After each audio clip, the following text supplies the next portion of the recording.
Hello, Geometry. Chapter 3, Section 4. It's titled Proofs with Perpendicular Lines. There'll be a few proofs in your assignment, but not too many of them there. There's going to be 3 main theorems and 2 main topics that we really look at here. So I'm going to jump straight to page 83 in our student journal, some of the vocabulary. First of all, when they're talking about the distance from a point to a line, so you have a specific point, okay, and you want to know how far is it from that point to, let's say, this line right here. So if I call that point A, and then we can have line B, C. Okay, so if they want the distance from the point to the line, the shortest distance, okay, so when they want the distance, they want the shortest distance, and the shortest distance is always found when you find the length of the segment. Here comes a fancy word, big word here, perpendicular to BC in this case. Okay, so that length right there, they want the shortest distance, that means they want the length of the segment perpendicular to BC. So that means there's going to be a 90-degree angle. Okay, and that's where the distance formula comes into play. End of 3.3, you practice the distance formula again. So that's going to come back. Perpendicular bisector. This is a line that is perpendicular, go figure, to a segment and goes through its midpoint. Goes through its midpoint. So a perpendicular bisector. Okay, bisector means cut in half. You bisect something, you cut it in half. Perpendicular is it's going through, let's draw this over here. So here's a segment, call this segment AB, and we're going to have a midpoint M. So this is midpoint M, that means that side is congruent to that side. And if that's 90-degree angle, let's call that line L. Line L is a perpendicular bisector to segment AB because it forms a 90-degree angle. Perpendicular, 90-degree angle, and it goes to the midpoint because you have 2 congruent segments. Okay, the theorems, linear pair. Some of these are going to be kind of obvious and common sense, but they put an official name to it. Linear pair perpendicular theorem. Okay, if 2 lines intersect to form a linear pair of congruent angles.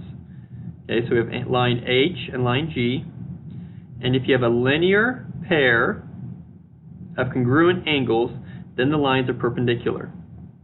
So these angles must both be 90 degrees. So a linear pair like angle 1 and angle 2, they form a line of congruent angles, and if these are congruent, they both have to both be 90, then the lines are perpendicular.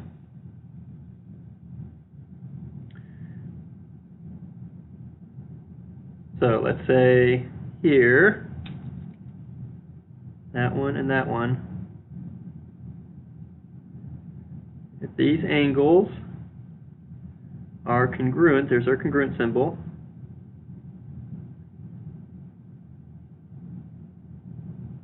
then their measures are 90 degrees, and the lines are perpendicular.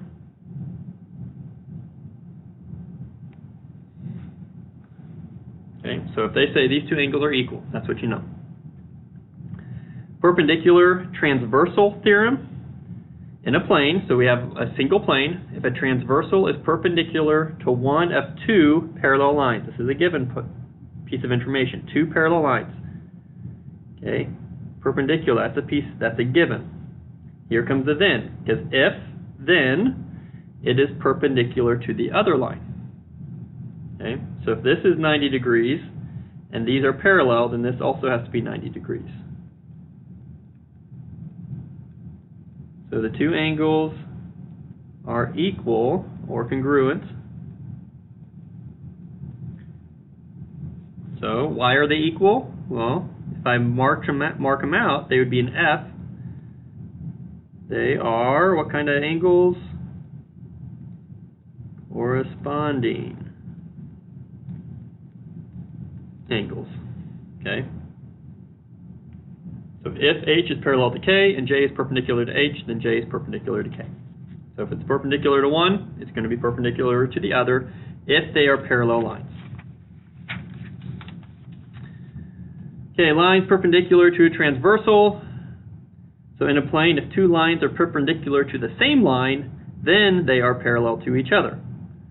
So this is the given part, and this is what we're trying to prove. So if you have two lines that are perpendicular to this one, we could say this is the corresponding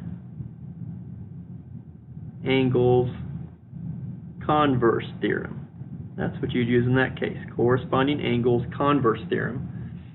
Because those two are corresponding angles, that makes those two lines parallel. M is parallel to N. Okay, find the distance. This is just find the distance off the diagram. And remember, when they say find the distance, they want the shortest distance. So it has to be the perpendicular bisector. So if we're going from -3, 0 to this line, they want the distance from point A, which is right here, to this line. They want the length of this segment right here. So you can use the distance formula with these 2 points, -3, 0, -1, -2. Or since you're on a graph, you can just say, okay, here's my right triangle. That has a length of 2, that has a length of 2. So your distance should be the square root of 2 squared plus 2 squared. You can use Pythagorean theorem. A squared plus B squared equals C squared equals C squared. So distance would be the square root of 4 plus 4. Distance is the square root of 8. Okay, notice these 2's came from right here. The squared is always part of your formula. If you need the distance formula, remember distance is going to be the square root of A squared plus B squared. The shorthand version for the distance formula. You could also say distance equals the square root of x2 minus x1 squared plus y2 minus y1 squared. It's the difference in the x's squared plus the difference in the y squared. So the difference in the x's from -3 to -1 is 2.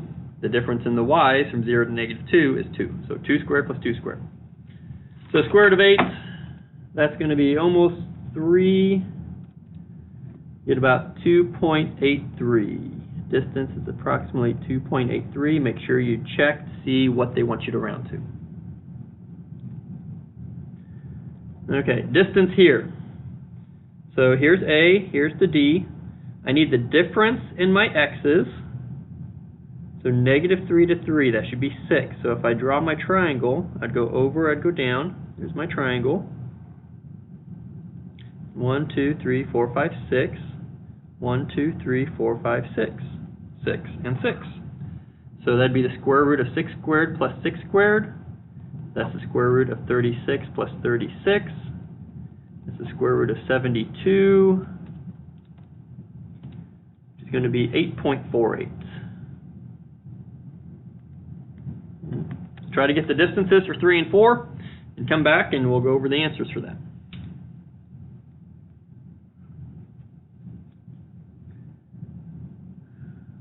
Number 3, here's A, here's C. They want this distance, they want the shortest distance. These other lines are just to confuse you. So here's my triangle. The distance of your x's from -3 to 1, that's a difference of 4. That's 4 squared plus, there's 4 down there. This is 2, so 4 squared plus 2 squared. So you got a square root of 16 plus 4. That's the square root of 20. Which is going to be about 4.47. 4.47. Hopefully you had that. Number 4, difference from A to C. This length right here. So that's 1 and that's 2. 1 and 2. So distance is going to be the square root of 1 squared plus 2 squared. So that's the square root of 1 plus 4. That's the square square root of 5, which is a little bit over 2, 2.23.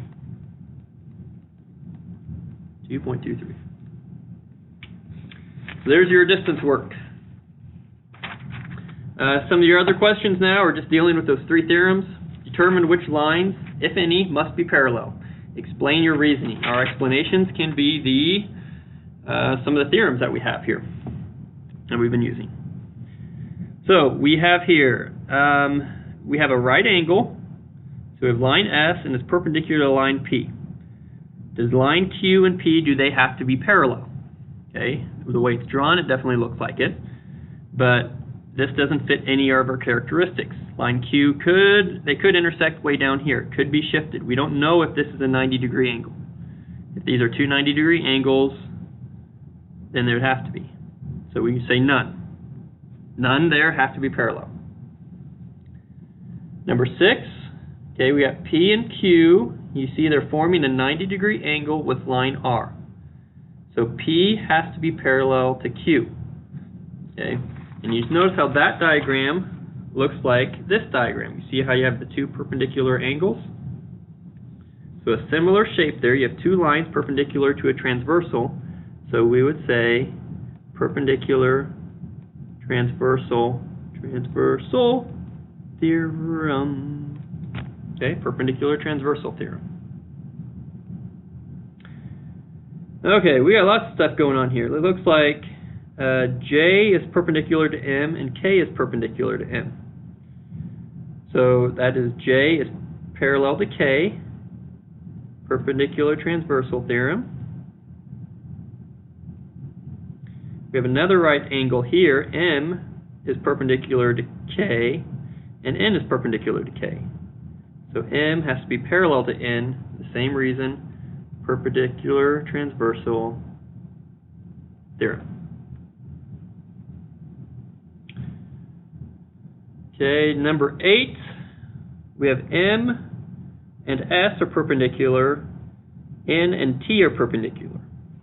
And then we have 1 and 2 are the same measurements. We know angle 1 is congruent to angle 2, same size. We're going to say the measure of angle 1 equals the measure of angle 2, use an equal sign there. So we know here, based off the linear pair perpendicular theorem, that if two lines intersect to form a linear pair of congruent angles, you see that diagram, how that looks the same? There we go. It looks the same. They have to be perpendicular. So we know that these two are actually 90-degree angles. So we're going to say everything should be parallel here. M is parallel to N, and S is going to be parallel to T, and we used the linear pair perpendicular theorem, and then we also used the perpendicular transversal theorem. We used two of them there. Okay, and I believe that is it for the notes right now. Using these theorems a little bit to understand how to prove if lines are parallel, and then also the distance formula with some of these. That's what your assignment's over. Okay, I believe we have one more lesson in Chapter 5, so we'll wrap this up pretty soon. Good work. Sorry, Chapter 3. It's Lesson 5. See you soon.